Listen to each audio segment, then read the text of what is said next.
For taking us through since the morning. We want to welcome our audiences which are coming through NTV Live. This is the 13th edition of the Agriculture Finance Yearbook launch today. You might hear, if you're out there, about book and launch and you think, okay, forget book and launch. The substance of it is the discussion here is about agricultural financing. Nowadays, agriculture is no longer a peripheral subject. It's big deal and it's big business, as generally the whole sector orients towards the market. And therefore the traditional problem of funding has always been there. And Economic Policy Research Center and ABI took to find out the initiatives today. How are they doing in terms of financing agriculture? What are the challenges? How can things be done better? And I can share some of the initiatives in funding agriculture. For instance, PDM.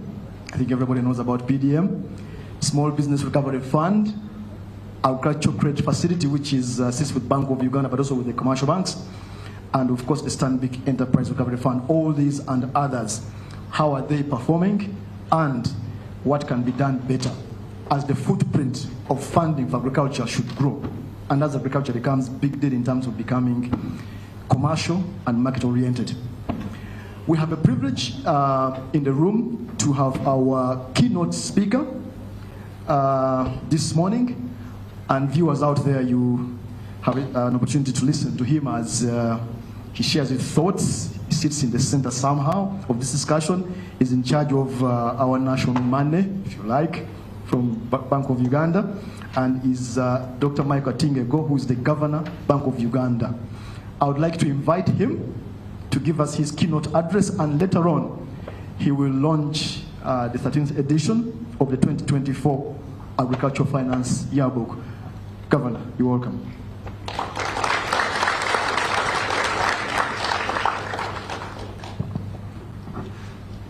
Thank you, Mr. Setimba. Allow me to stand on the protocol that was early observed in the interest of time. And I'll start by saying good morning to all of you, and welcome to this launch of the 13th edition of the Agricultural Financing Yearbook. Well, it's an honor and a profound responsibility I find to address you today as we gather to launch the 13th edition of the Agricultural Finance Yearbook. This publication represents more than just data and analysis.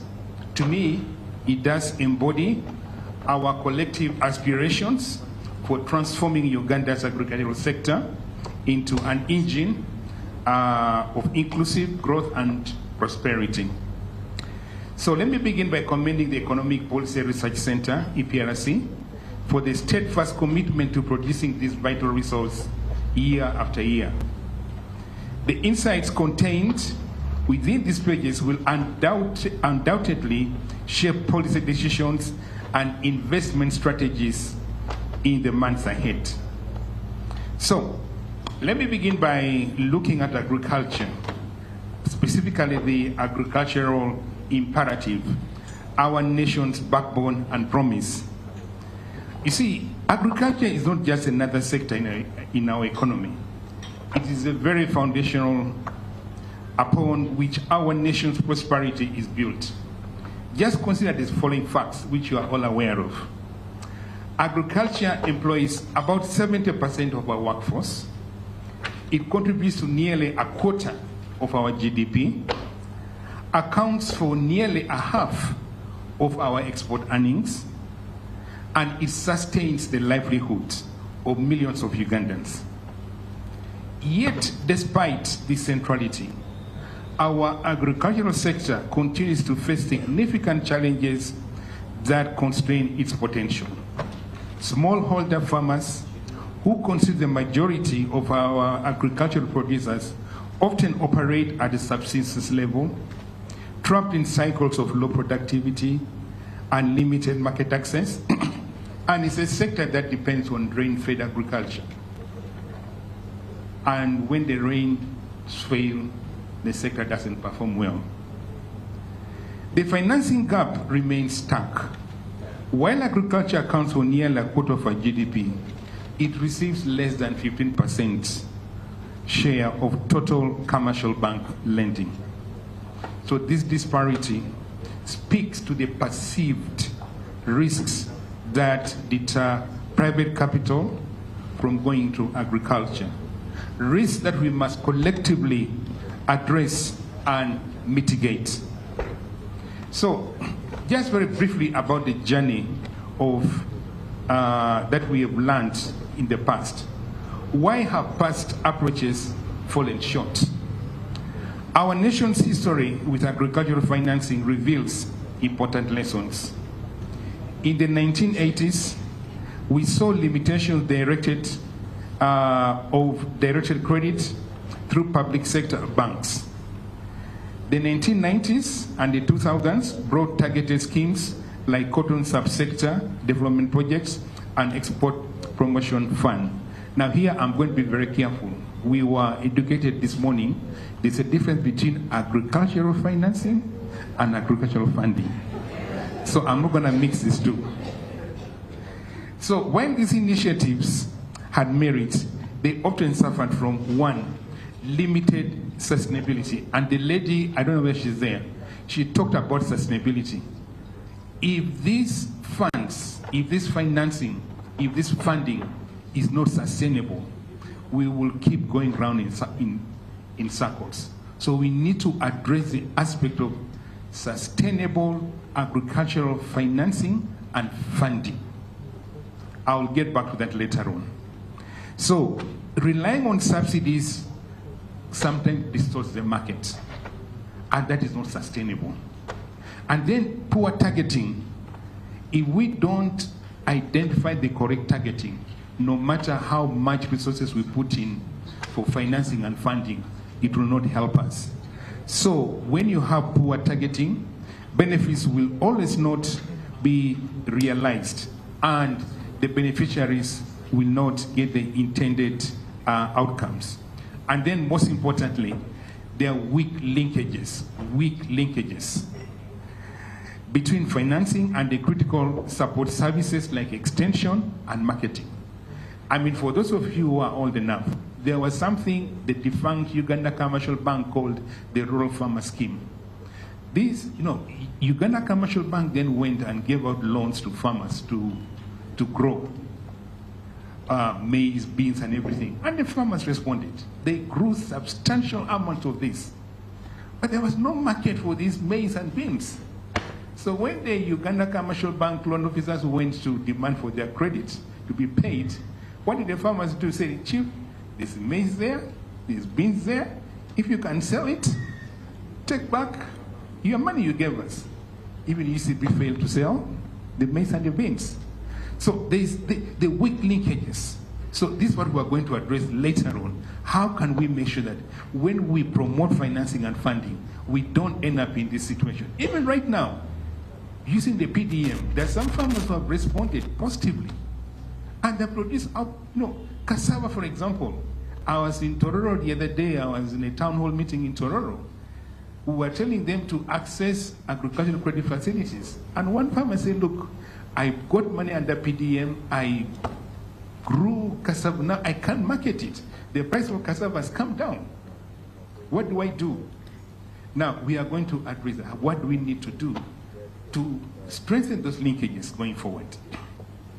So, more recently, agricultural value chain intervention funds like the Agricultural Credit Facility have shown promise, but they face their own challenges. The SCF today, like Joseph has mentioned earlier on, has disbursed over 1 trillion shillings. It still faces a number of challenges. Many farmers are still excluded due to several challenges such as limited financial literacy and bookkeeping, which we need really to work on. These experiences teach us that sustainable agriculture financing requires more than just capital. It demands innovative approaches that address the entire ecosystem of constraints facing our farmers. Joseph demonstrated to us today that beyond liquidity, there are other things that you need to address. And he gave us certain charts that showed that the incentive for most of the tier 1 and tier 3 institutions to lend to a particular small group of clients does exist because they realize greater value from those clients than involving themselves at the bottom of the pyramid, where the return appears to be low. Now, that is a key lesson for us to understand. The question is, are these tier 1s and tier 3 institutions really best suited for the, for the bottom of the pyramid? Or can we become more innovative in finding out that how can we link these tier 1 and tier 3 institutions to get down to the bottom of the pyramid? And we talked about technology. I think the advent of the fintechs, for example, how can the tier 1s and the tier 3s work with the fintechs to reach the bottom of the pyramid? Because these fintechs have actually conquered, they have found a way of reaching the bottom of the pyramid. So, can we find a linkage that works to deliver that? And I'm coming back to that later on. So, let me now look at myself before I get to what needs to be done. What has Bank of Uganda done? Having observed all this. So at the Bank of Uganda, we have adopted a multi-pronged strategy to support agricultural financing, not funding, recognizing that no single intervention can solve this complex challenge alone. So what have we done? We have revolutionized access through block allocation. We were told figures here, all right, about allocation to regions, regional allocations, and northern Uganda, including West Nile, accounting for, on average, 3 to 5% of the total funds that have been dedicated to wealth creation. Now, it's very interesting that that finding is not unique to what Joseph talked about, to what JJ talked about. It's also what we've discovered with the agricultural credit facility. The bulk of the agricultural credit loans went to central Uganda, western Uganda, a bit to eastern Uganda, but a small portion went to northern Uganda. So we asked ourselves, why is this the case? Now we discovered that to access an agricultural credit facility loan, we were asking for collateral. But you need to understand the land tenure system in northern Uganda and why they don't have collateral, and therefore they cannot access those loans. So we had to begin thinking outside the box, that now we don't need to consider collateral. Can we try a method where we don't have collateral and see what happens? So we introduced what we called block allocation model. This innovative block allocation model approach is under the ACF. It represents a fundamental shift in how we serve the smallholders. One, accepting alternative collateral like chattel mortgages, borrower's character, and cash flow assessments. Two, enabling loans of up to 20 million shillings without traditional security. And then three, focusing on group lending to mitigate risks. So the other day, I was looking at some of the applications. I saw 140 farmers in northern Uganda asking for 70 million shillings. I did a quick arithmetic. On average, each of these guys was going to get 500,000 shillings. So I asked myself, what on earth are these guys going to do with 500,000 shillings? But it is very interesting that the bulk of this loan was for buying seeds and hose. A few of them were going for pesticides, and I think there were 2 or 3 going for fertilizers. But after one harvest season, these farmers were able to repay this loan. With increased output, they were able to sell, and what happens? Their incomes went up. And they came back again to expand. So we've seen block allocation grow by size. So today, we've disbursed close to 20 billion shillings. 20 billion to a total of 2,800 rural farmers, with women representing 34% of the beneficiaries. The results, a remarkable 1% non-performing loan ratio, proving that when we design products around farmers' realities, they deliver. Now, what's happening in northern Uganda? Because of the increased production, we are beginning to see some value addition investments taking place in northern Uganda. Why was Western Uganda and Central Uganda taking the bulk of the SEF? They were not taking the bulk of the SEF for agricultural production. No, they were taking it for agro-processing. Because by the time you buy a milk processing plant, by the time you buy something to process coffee and what have you, the amount of cash you are asking for is not the ordinary cash that you are using for increasing agricultural production. So the value of agro-processing is much bigger than the one that goes into production. So we are likely to see a change in these regional disparities as the uptake for loans for agro-processing begins to take place. So what we need to do is increase agricultural production in order to crowd in the private sector to take advantage of this increased production, to join the value chain of this whole process. And that is what is going to increase the uptake of some of these funds to these areas that are lagging behind. And then, of course, we're also looking on building the digital infrastructure for inclusion. I think Joseph mentioned about technology, that if you don't address some of the factors, technology cannot help you. But I think we are seeing something revolutionizing the agricultural financing. I talked earlier about how do Tier 1 and Tier 3 institutions increase their presence in the bottom of the pyramid. It is through technology. These fintechs are delivering a technological means of reaching. JJ talked about how are you able to assess the credit worthiness of the guys at the bottom of the pyramid. With data available, you can work out the probability of default using that data available. And what a bank needs is not a collateral right now, but just that kind of data to begin lending. And also lending maybe through a fintech. But if you want to participate directly, you can use some credit models that are AI generated to assign a credit, a probability of a credit default. So that is helping us. Technology is helping us to get down to the bottom of the pyramid. So financial technology is breaking through barriers at an unprecedented pace. Mobile money transactions have now reached 253 trillion shillings in 2024. That is bigger than the size of the Ugandan GDP. Mobile money transactions. Now, 65% of the Ugandan adults now have access to formal financial services. And digital platforms are enabling innovative products like pay-as-you-plant insurance. So what are we saying here?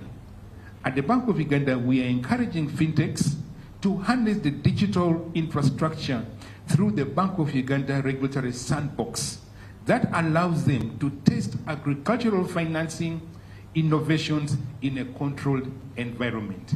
So if we are going to see more of this technology penetrate the agricultural financing, we have this regulatory sandbox to allow innovators come to test their agricultural financing models in a controlled environment. Now, let me talk on a very important issue, maintaining sustainability. You know, sustainability is key. If you do something once and it cannot stand the test of time, it's not worth doing it. So how do we ensure that there's sustainable agricultural financing and funding? So for us, we think that climate change poses an existential threat to the agricultural sector.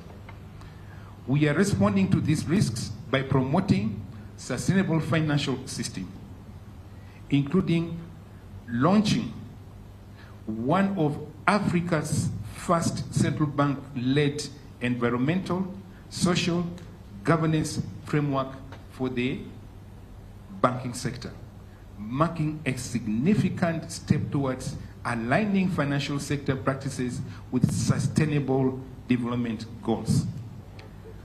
We have argued with supervised financial institutions that gone are the days when commercial banks or other financial institutions were there to create value for the shareholders.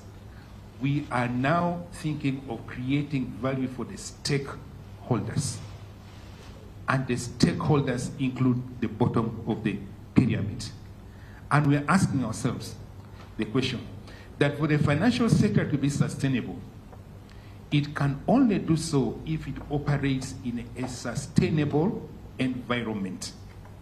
So if we are going to have a sustainable financial sector in Uganda, we must have a sustainable environment that is inclusive, that creates value, not only for the shareholders, but also for the stakeholders, including those involved in agriculture, those at the bottom of the pyramid. So how do we ensure that that takes place?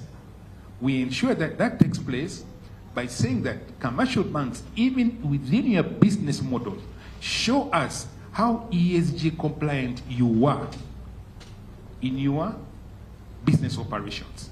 How are you taking care of the environment? How are you taking care of social sustainability, financial inclusion? You do not have to go and lend to a guy in Zombo if I'm Citibank. But I can use a fintech. I can work with a fintech who has access to somebody in Zombo to get the lending there, right? Now, it may not really be for agriculture, but I'm coming back to how we can take advantage of that later on. So in other words, as part of this transformative agenda, initiatives like developing green finance are being promoted to direct capital towards climate-smart agriculture. So we want to find out from the commercial banks when they're doing their financial reporting. You are busy lending the oil and the gas sector because there is ready money to be made. We all know that the oil and the gas sector is carbon emitting. Let's have a conversation. Let's say you are lending to carbon absorbing sectors. Where's your green financing? This is a conversation that we're going to have with the supervised financial institutions. And this is to support sustainable farming in line with the global efforts led by institutions like the World Bank and the Food and Agriculture Organization. Additionally, the framework encourages innovations like weather-indexed insurance products to safeguard farmers against climate shocks, an approach that reflects broader international strategies to enhance resilience to climate-related risks. So we invite all the stakeholders to actively strengthen the agricultural finance ecosystems to support a more resilient and sustainable agricultural sector. This may include addressing systemic constraints through reforms such as aligning loan structures with agricultural seasonality to ease repayment pressures on farmers, expanding credit guarantee schemes to de-risk agricultural lending, enhancing warehouse receipt systems to unlock post-harvest harvesting, and developing specialized agricultural development banks to meet the sector's unique needs. Now, let me come to one thing. We talk about agricultural financing, and I'm very happy our experts on the difference between funding and financing made my case easy, that PDM is not funding. PDM is financing. PDM, no. Now let's not argue about this. Can our expert tell us, is PDM financing or funding? Thank you very much.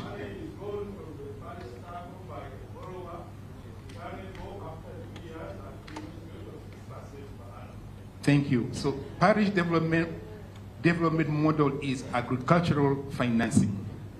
To date, close to 2.5 trillion shillings have been disbursed under PDM. Now, you see there is perceived risk in agriculture. The private sector is staying out of that. So government on its own has thought it wise that how do we borrow money either through sale of government securities, or through taxes. From the banking sector, because if I was based in Nakapiripirit, there's no way I can walk into Citibank and ask for a loan to grow cassava. But government can issue government securities and give the man in Nakapiripirit under the parish development model 1 million shillings. We should enable that peasant to grow cassava. So that peasant has got financing which he or she would have otherwise had a remote chance of accessing from the halls of a banking institution. So the question therefore then is, if we increased agricultural production through PDM, what do we do with that increased output from agriculture? This is where the private sector now comes in, through value addition. How do we process? How do we take advantage of the increased agricultural production? This is now where our models, we guys who wear ties, everything, now can come and have this discussion here, all right?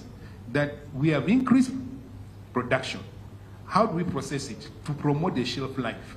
In order to export it, in order to, diversify, add value to it, so that we stop exporting raw materials and now export value-added products.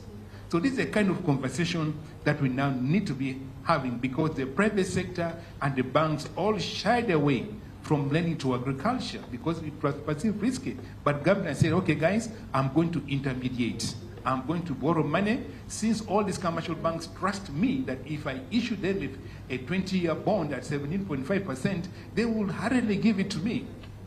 So let me use that money and then give it to the guys in the village. So I think that is one way. To me, we are really addressing agricultural financing in a situation where everybody perceives it is risky.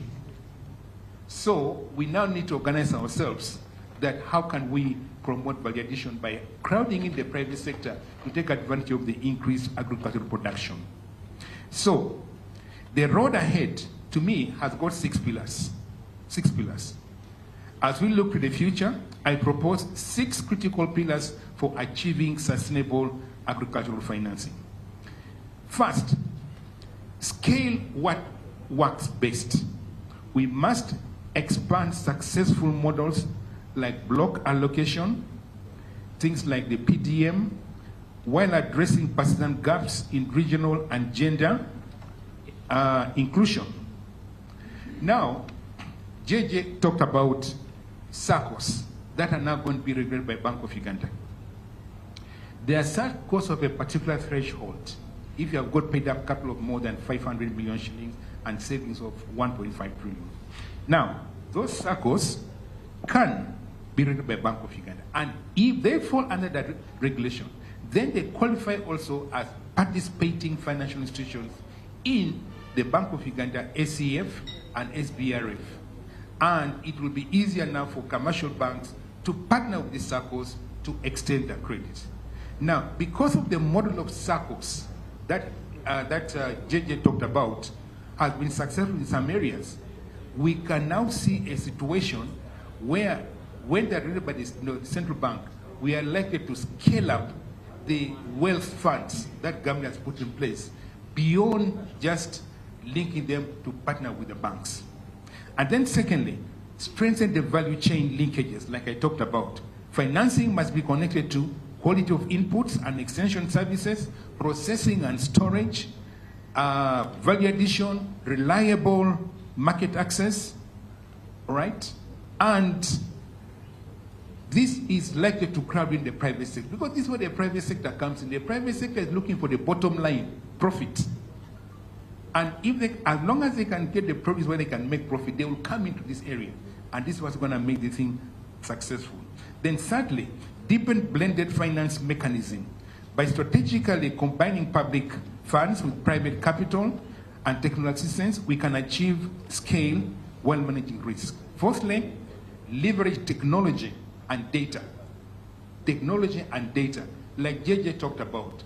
How can you assess an applicant of of an agricultural loan, or in terms of capacity to repay. Just need the data. You have the technology to collect the data. So leverage on that to see how we can extend it. So that's how we can take advantage of that. Then policy coherence and stability. We need consistent, predictable policies across monetary, fiscal, and trade domains to create enabling environment for investment. And then finally, we need to address the risks inherent in agricultural production. This is a big topic. What are the risks in agricultural production?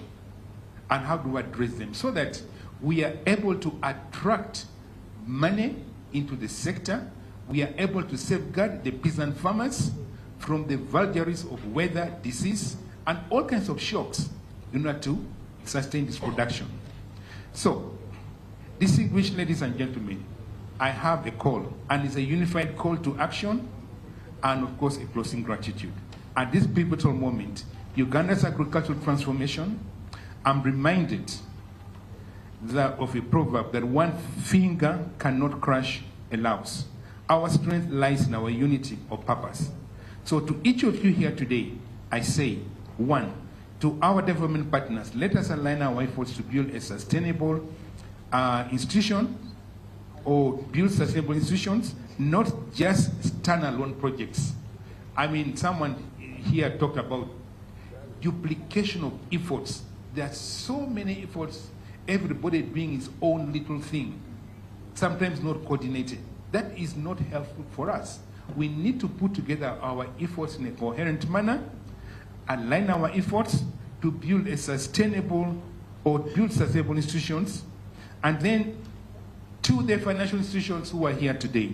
You've heard of the key takeaways from Stanbic Bank, from their motto. You've heard of our experiences in Bank of Uganda. So to the financial institutions, the future belongs to those who innovate beyond collateral. That's where the future lies. If you are still relying on collateral, you are living on yesterday. And sooner or later, you're going to be locked out of this. Because where the world is moving, collateral is not going to be there anymore. You can even have your collateral, but the guy can go and put an injunction on it. How many collateral are lying in the Commercial Court of Justice? Too many of them. But those ones who rely on data, I mean, I have not had a case in the Commercial Court that the data showed us this. No, this guy is the behavioral aspect, right? So the future belongs to those who do not rely on collateral. To the farm organizations, your empowerment begins with strengthened governance and financial management to become more bankable. You are the bedrock of our food security and sustainability. So let us keep our records. Let us have ethical practices in the way we do business. That is what is going to help us. And then to the policymakers, keep agriculture at the center of our national agenda. Our prosperity depends on it. And then to the researchers like the EPRC, continue illuminating our path with evidence. Your work shapes smarter interventions. Also, I want to call on you. Do some work on the outcome of the parish development model, identify areas that need to be strengthened, and then also look at how can we overcome the risk in agricultural production. Give us some evidence-based things. And then the government of Uganda is has embarked on a journey to grow the economy tenfold. And one of the key pillars, growth policies, agro-industrialization. So, how can we put all these things together to support agro-industrialization? I think that is my challenge to you, the researchers.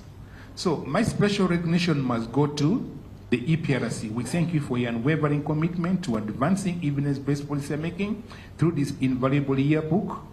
For 13 editions, you have provided the compass guiding our agricultural financial reforms, meticulously documenting progress, diagnosing challenges, and illuminating pathways. So going forward, we need to make sure that this work exemplifies research in service of national development.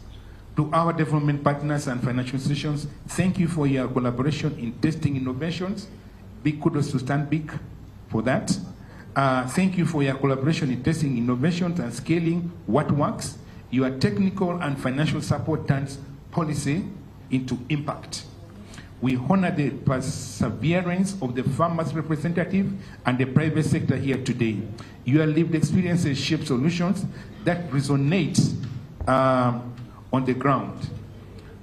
So, to all the distinguished guests, your presence affirms our shared conviction that agriculture must and will become Uganda's powerhouse for inclusive prosperity. This is our shared destiny. When we lift our farmers, we lift our nations. When we empower women with financing, we empower generations. When we build climate resilience, we secure Uganda's future. The Bank of Uganda remains your steadfast partner in this mission, ensuring financial stability not as an end, but as a foundation for inclusion. Thank you so much. I do hope that you will also be able to visit the center. Yes.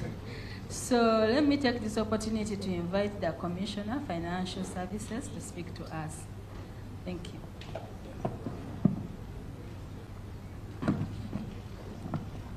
Good morning. I've come to read the minister's speech. So it's not my speech. I stand on the protocol earlier stated. Good morning once again. On behalf of the Minister of Finance, Planning and Economic Development, and on the Minister's behalf, I take this opportunity to thank the organizers of this launch, the Economic Policy Research Center and Abbey Trust, for working tirelessly to ensure that the launch of the Agricultural Finance Yearbook 2024. Ladies and gentlemen, I'm glad to inform you that my ministry is committed to continuously work with the EPRC and other stakeholders to convene such annual forums. Allow me also to thank all of you participants for the lively discussion held and the policy suggestions made. Ladies and gentlemen, this year's theme, Achieving Sustainable Financing of Agriculture Leveraging Wealth Creation Funds, is not just a topic of discussion. It is a call for action. The realities are shared in this year's edition remind us that for Uganda's agricultural sector to truly thrive, we must go beyond short-term interventions, build a strong, inclusive, and sustainable financing ecosystem that serves all, especially smallholder farmers and micro entrepreneurs. Under the parish development model, over 2.3 million beneficiaries have accessed affordable credit through the Wendy Wallet this year. This is a remarkable milestone in expanding rural finance inclusion, especially for the 75% of Ugandans engaged in subsistence agriculture. Important to note, 53 of these beneficiaries are women. This is empowerment in action. We have seen wealth creation funds are no longer theoretical concepts. They are tangible instruments for change. They are helping us to unlock access to potential capital, fostering inclusive value chains, and most critically, empowering communities that have been long excluded from the formal financial sector. But our journey is far from over. As the book writer reveals, challenges still persist. These include, but not limited to, the following. Many Tier 4 financial institutions in northern Uganda and eastern remain undercapitalized and digitally excluded, despite serving the most vulnerable. 19% of Uganda's adult population remain financially excluded, a figure that must compel us to act. limited capacity of circle leadership, weakness in data systems, external shocks like climate change. To overcome all these hurdles, we must scale up what works, innovate where we fall short, forge a stronger partnership among government and the private sector and development partners. From these insights, one truth emerges: wealth creation funds are a game changer. But only if we can scale up smartly, manage them transparently, and integrate them into a broader ecosystem of digital innovation, climate change, and inclusive governance. Let us recommit ourselves to ensuring that agriculture is no longer seen as a risky venture, but a bankable enterprise. One where a smallholder farmer in Karamoja can access a loan with the same ease, dignity, and as a commercial farmer in Mukono. So as we close, I challenge each of us here today, from policymakers to financiers, from development partners to farmer leaders, to champion a new era of patient capital, tailored financing, and data-driven decision-making in agriculture. Let us envision a Uganda where financing flows to every farmer with a viable idea, where no circle is left behind because of poor governance, where agriculture is no longer seen as a risk, but as an engine of prosperity. Let this year's book not only gather dust, but gather momentum. Let's draw inspiration from the success stories and bold ideas shared in this year's edition, and let us make the next step forward even more impactful. Together we can build a resilient agricultural finance system that leaves no farmer behind. Ladies and gentlemen, as we bring this important gathering to a close, allow me to express my deepest appreciation to all of you, researchers, policymakers, financiers, development partners, farmers, and agro-business stakeholders for your meaningful contribution to today's launch of the Agricultural Finance Yearbook. May the knowledge in this book inform policy, inspire practice, and ignite new partnership that will shape the future of sustainable agricultural financing in Uganda. Thank you for your presence, your passion, and partnership. I now declare the launch closed for God and my country. Thank you. Thank you very much, Commissioner, for representing the Minister and sharing your thoughts. You can see the people in charge of the money. Central Bank and Finance are here, so this is not a joking subject. It remains very serious. How often do you see agriculture being discussed on live television? So we thank EPRC and ABI for this.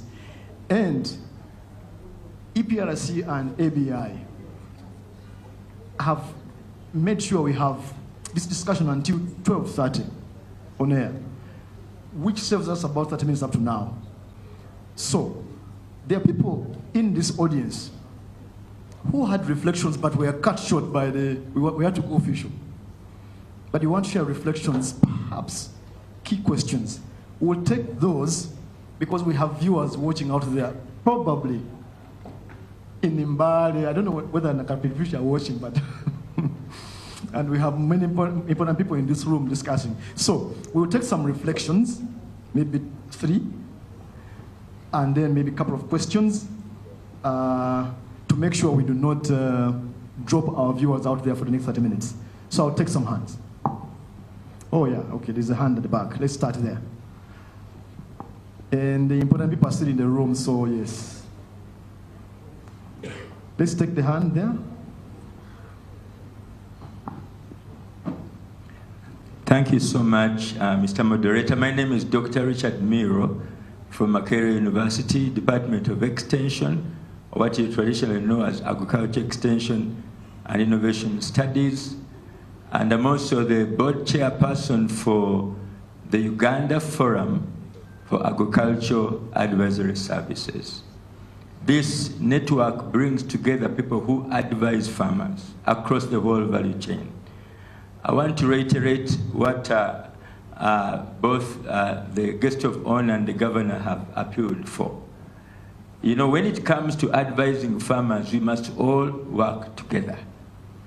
And being in advisory services, I see agricultural scientists, I see agricultural economists, I see agricultural business people, and even microfinance advising farmers.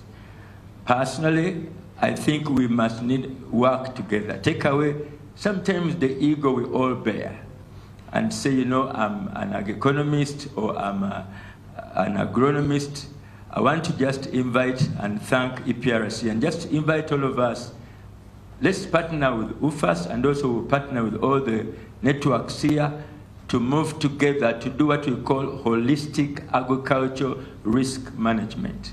If you can say it together with me, holistic agricultural risk management requires that we all work together to reduce those risks that farmers face and then advise them coherently for great success. Thank you so much. Before you leave the floor, sir, now that NADS is not there, I think, went away into agriculture, who advises farmers today?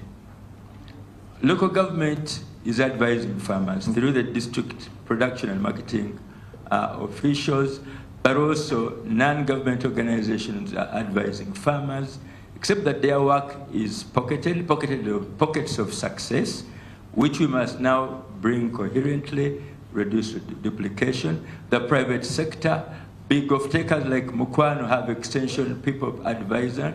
Even social media people are busy advising. But we need to harmonize that. We need to come together, and that's my appeal to all of us here. I'm ready to contribute to that effort as chair of the Uganda Forum for Agriculture Advisory Services, but also as an academic from Makerere University. Thank you so much. Thank you very much. So let's take the lady.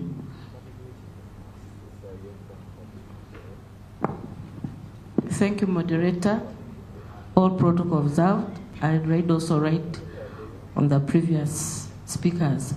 I'm Dr. Rosalind Kawasita Nyamutale.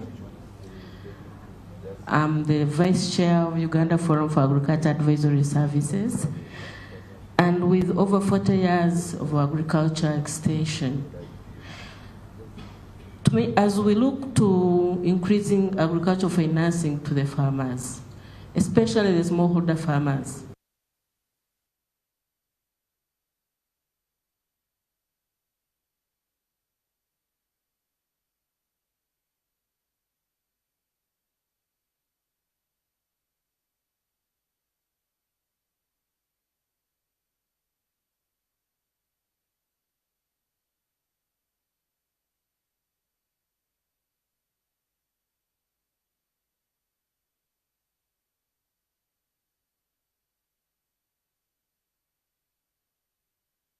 it is a trigger to everything: technology adoption, quality, name it.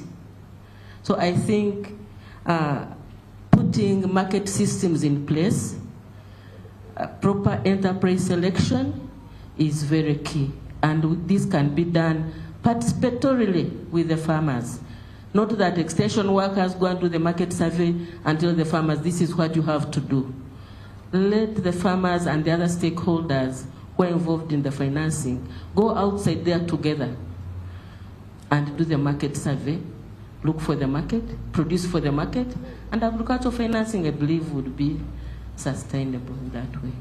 Thank you so much, Madam. I have been a journalist for 25 years, and that question of enterprise selection has been there the whole time. How do we make sure what we produce has the market?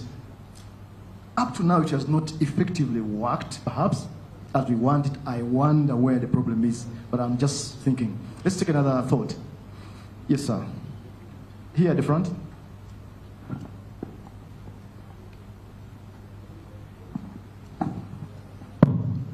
All protocol observed. I am Augustine Mwendia, a senior citizen, but currently also Vice Chairman of Uganda Agribusiness Alliance. Thank you, moderator. I have two issues. One is that it is directed to EPRC. You have carried out very many studies, and I always get your reports, the monthly newsletters, and so on. And I appreciate the work you do to advise the government.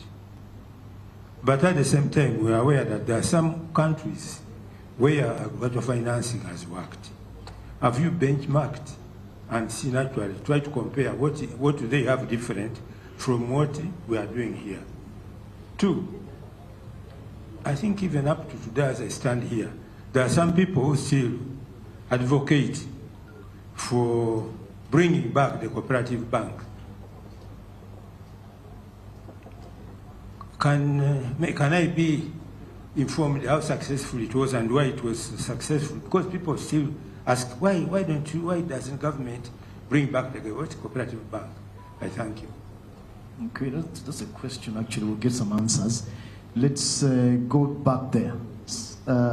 At the back there, yes.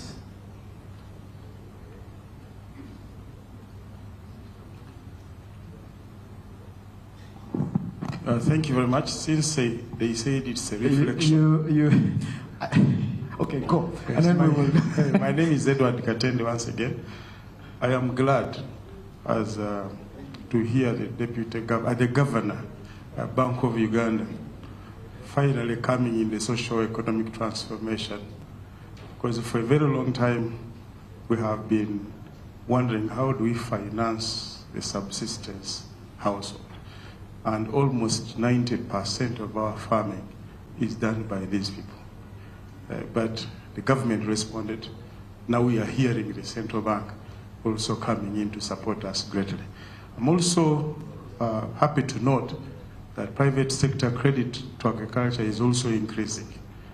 I think a couple of years ago when we were working on the financial book, it was at some stage at 7%, then it went to 11%. But now I hear it's 15%. But the bankers, in their bankers association, at some stage had pledged to increase it to 20%. So we still have some way to go.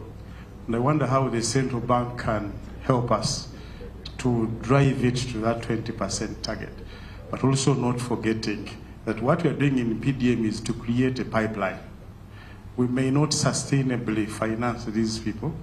We want to ride or leverage the money in the private sector. So we want them to increase their appetite, to come down further to the people that we are now bringing into the ecosystem, and they deliberately target them.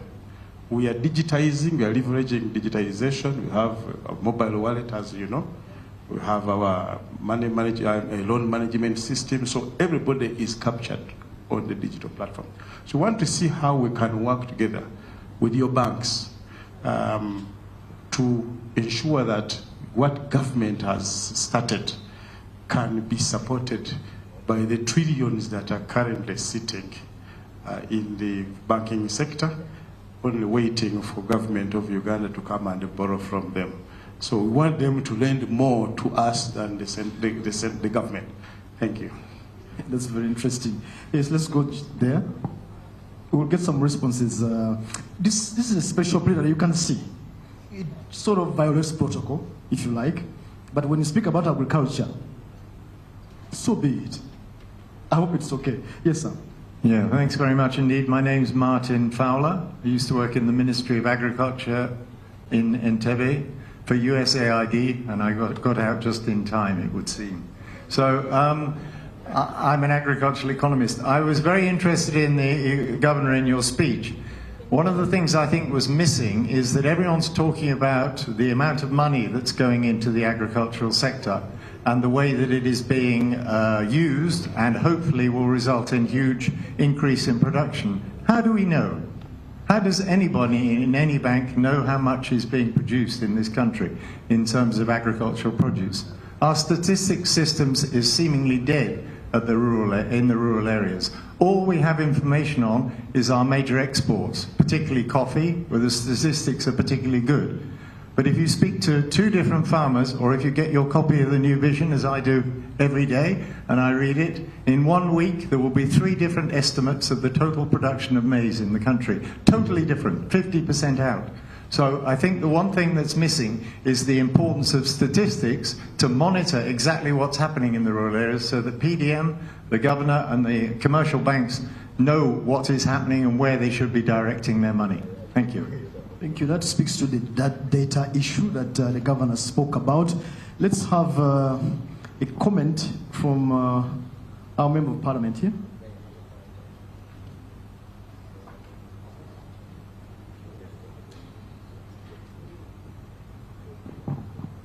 Thank you. All protocol observed. I'm Christina Kello, a member of parliament from Erutenos constituency, Lira district, and I'm a farmer. I came to this parliament because of agriculture. I'm also a member in agriculture committee for the last 4 years. Mine goes straight to a gentleman from Stanbic Bank. He talked about sustainable financing of agriculture through the village savings. I just want to raise this concern to you, to Stanbic Bank. Much as we give money to the farmers, and you talked about the mindset change.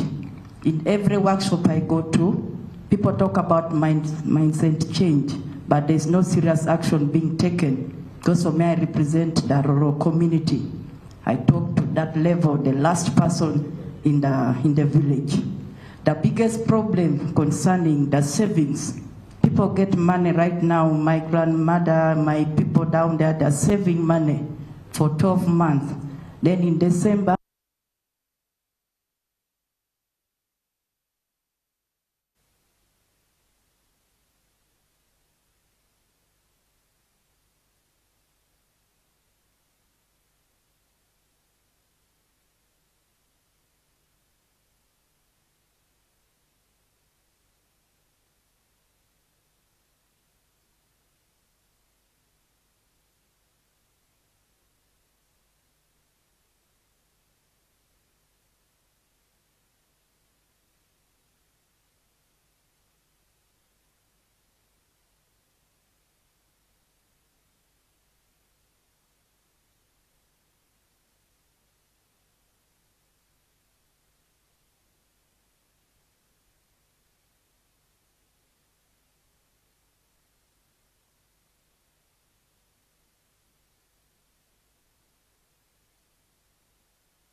trying the maize without consulting, so we need to handle it properly and let the farmers understand.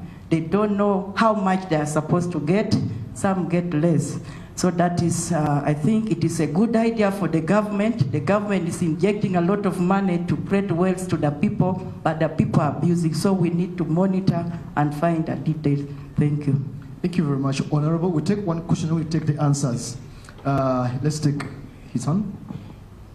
I think we'll start with Governor Sir, then we'll move to Finance, then EPRC.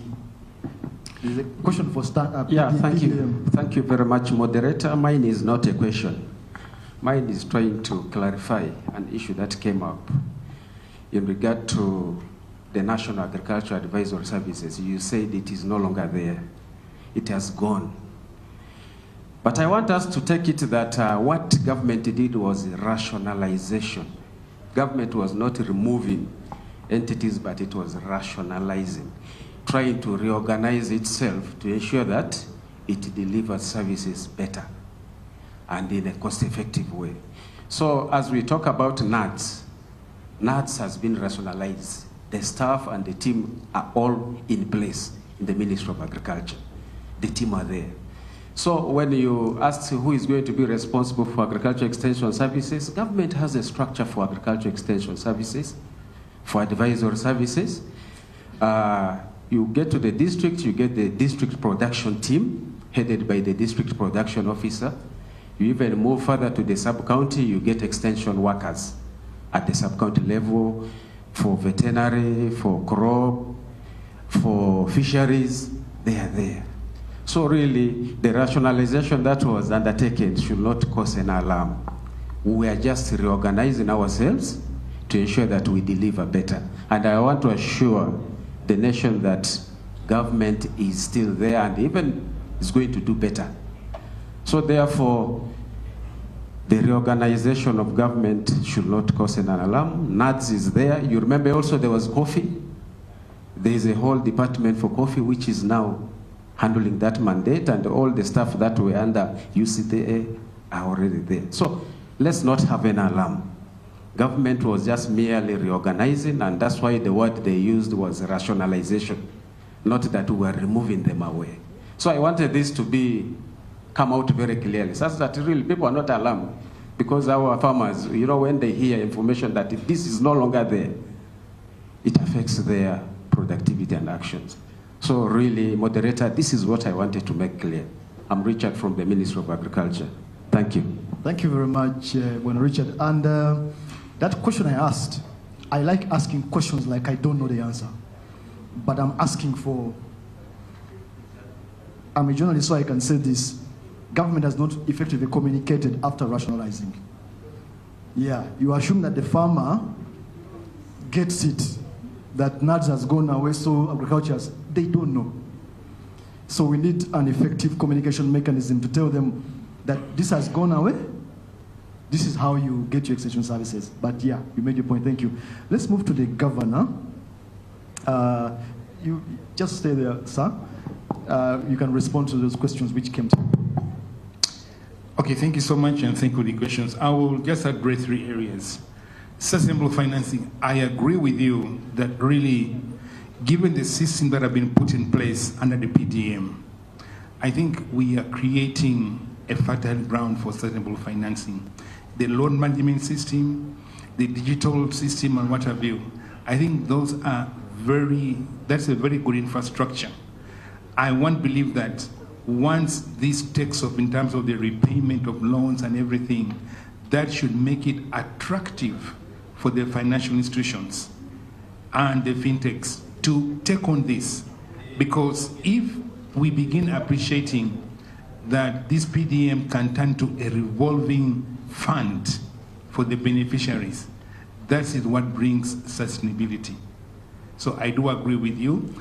The question is, how can we put into the best use the infrastructure that has been created by PDM for its sustainability? You talk about technology. How can we use that technology to collect as much data as possible so that when the financial institutions come in, they are able to use that data to extend financial services to those at the bottom of the pyramid. Likewise, the gentleman said, yes, I agree with you that there are still data challenges, and maybe we call upon all the data collecting institutions to see how they can provide us with much better data. But also I want to believe that the loan management system that have been put in place, to what extent can that loan management system under PDM collect data in terms of outputs? I think it would be very, very important, because you'll be having real-time data. And how does UBOS work, take advantage of this loan management system to improve on that data collection so that we have reliable sources of data. Now, Honorable, I am very sympathetic to the point that you've mentioned, and that's why I challenged EPRC in my remarks, that probably they should, being policymakers, I mean people who devise policy advice to government, this is data-driven policy advice. Can we look at the performance of PDM, right, just to ensure that if there are any gaps that you identify, you formulate policies to see how those gaps can be filled. Because I see PDM as a very viable tool, like the Honorable has mentioned. The intentions are very good, but how do we address some of the gaps and the weaknesses? So your data-driven research should be able to identify that, and you propose some policies to government to see how to strengthen the PDM. I think that's all I have to say. Thank you. Thank you, sir. We'll take the commissioner from Ministry of Finance to, there was a question for you, sir. Thank you. Thank you, Honorable, for the question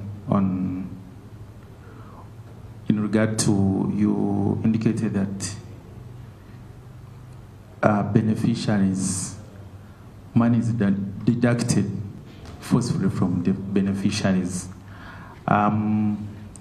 We are aware of these challenges, and one thing that to avoid this is that we intend by the next tranche of disbursement to have put money on Wendy platform so that each beneficiary can access money directly on his phone.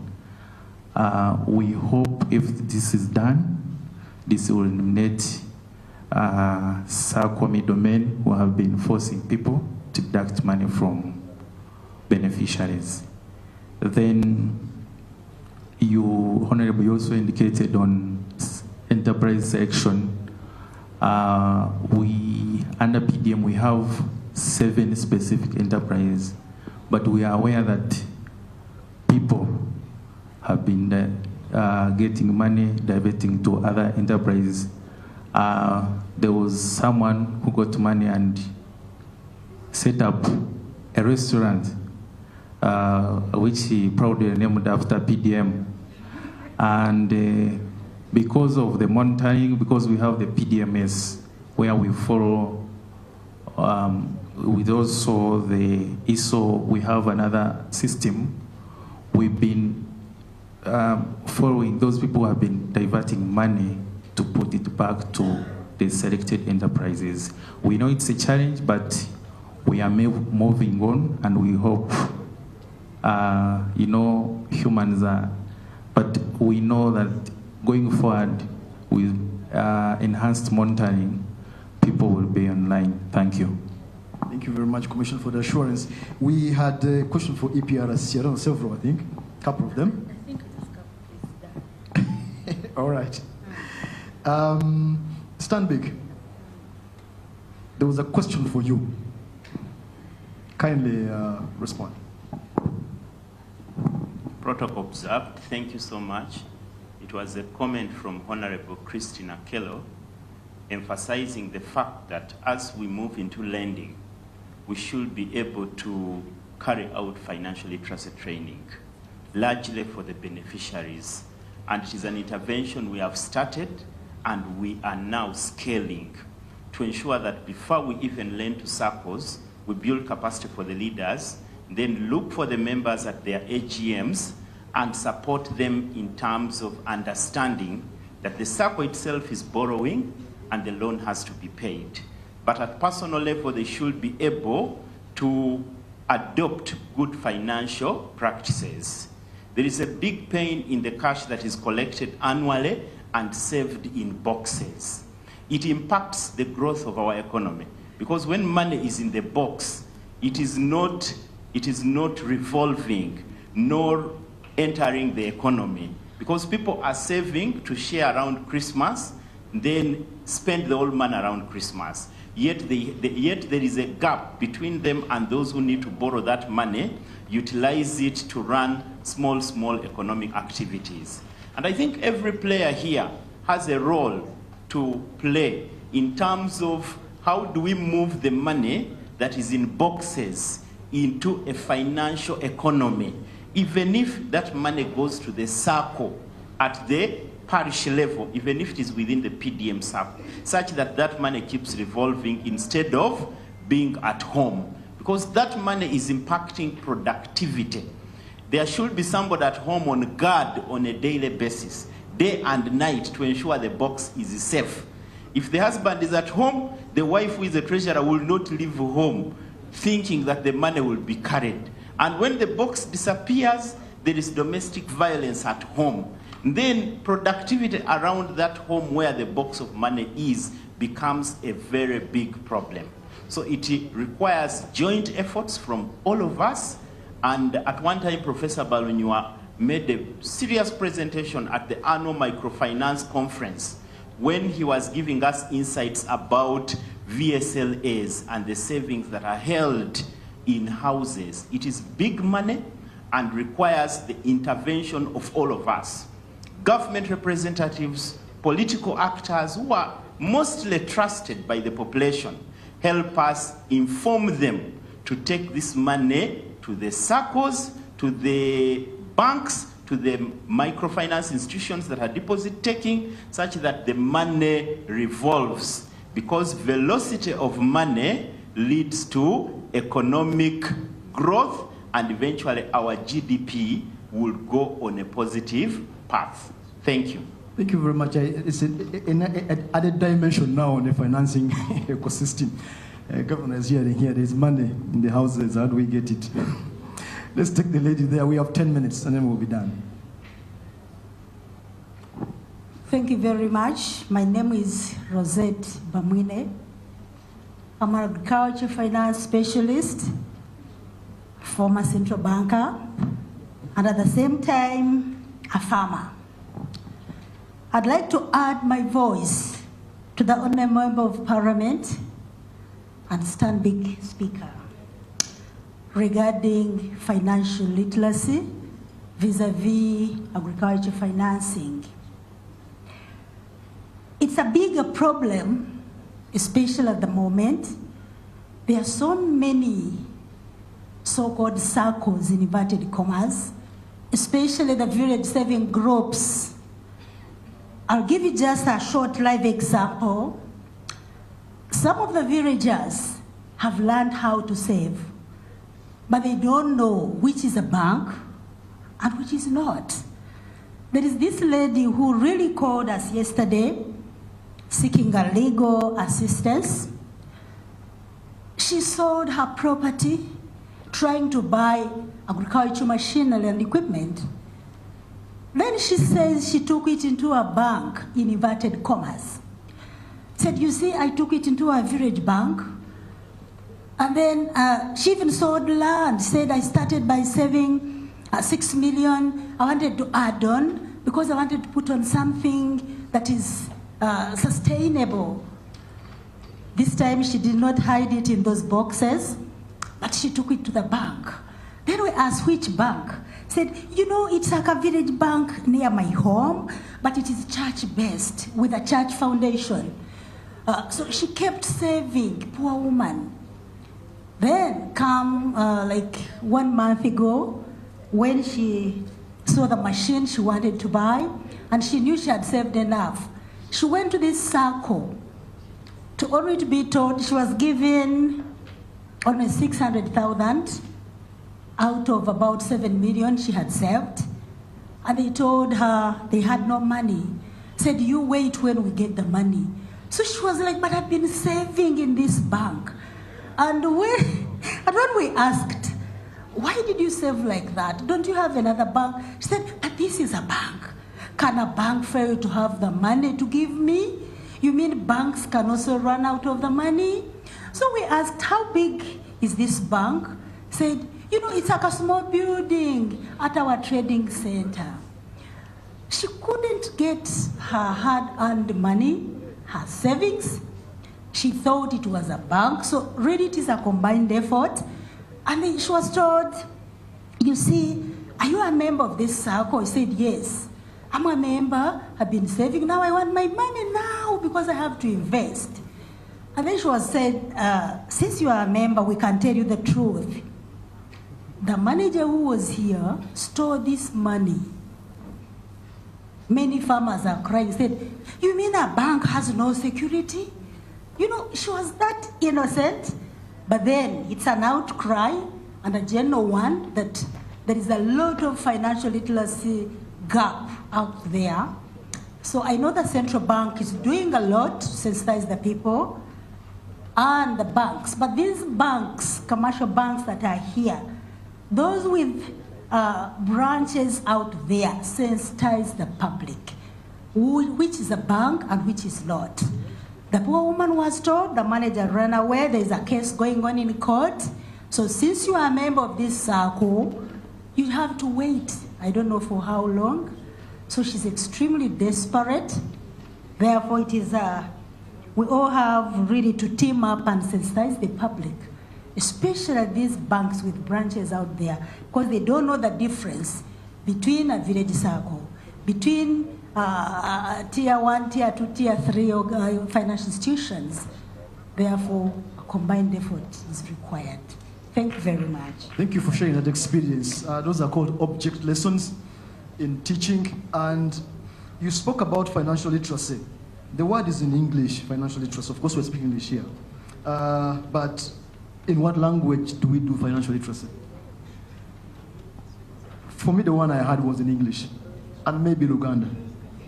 I don't know whether there is financial literacy in Ateso, Acholi,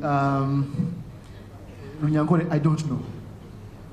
But maybe that's one dimension to look at it, because if you communicate in the language of their heart, these financial issues, they will get you. If you are in this room and you are doing consultancy, do you think that's something you should write a proposal for?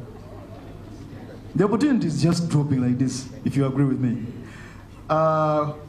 Okay, our last two, and then we end. Lady and gentleman. Thank you so much, Samuel, for mentioning that about consultancy. My name once again is Marion, manager project execution at Friends Consult Limited. And when you mentioned that, I remembered we've done a number of assignments for our high-valued clients. And one of the clients took on by themselves, they hired us to do training, pass on skills to farmer organizations. And this training happened in the northern region. So we had the task of translating financial literacy, handbook, and all materials into local language. So my suggestion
as a funder to, put in money, have it translated, taken down there. I believe if some of these things were done, we would really, really lift these people that we are calling the absolute poor. And trust me, they would be a very good market for our financial institutions. Thank you so much. Absolutely, and this agricultural discussion we're having here touches those people.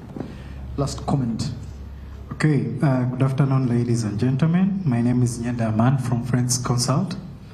My question goes to the individuals that work with the financial institutions.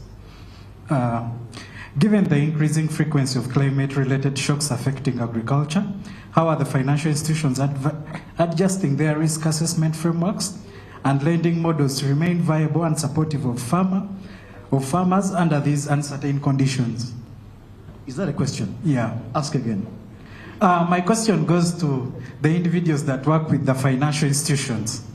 Given the increasing frequency of climate-related shocks affecting agriculture, how are the financial institutions adjusting their risk assessment frameworks and lending models to remain viable and supportive of farmers under these uncertain conditions? Very good, that's packed. That would be a topic for a whole half day. However, who wants to attempt? Financial institutions, I know they stand big.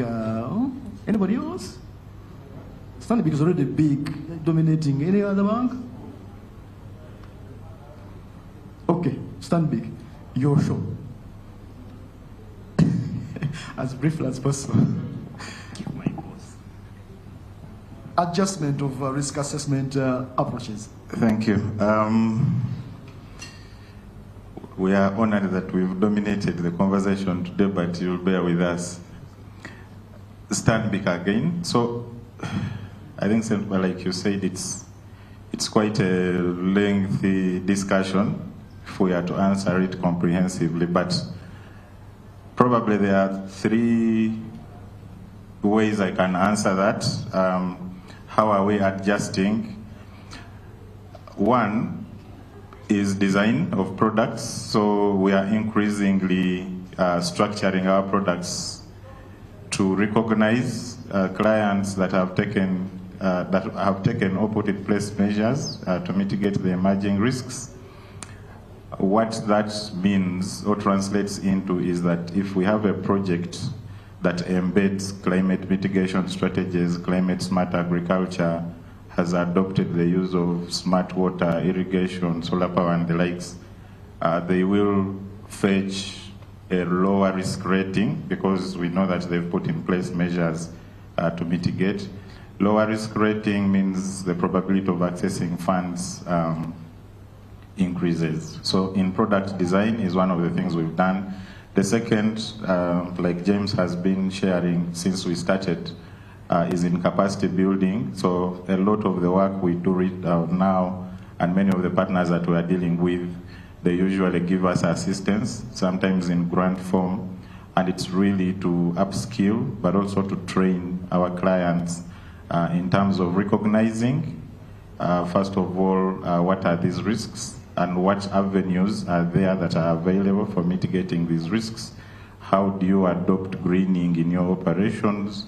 How do you use solar power to drive an irrigation? Who are the suppliers of these pumps and things like that? So the second is capacity building, just to teach our clients how to mitigate these risks.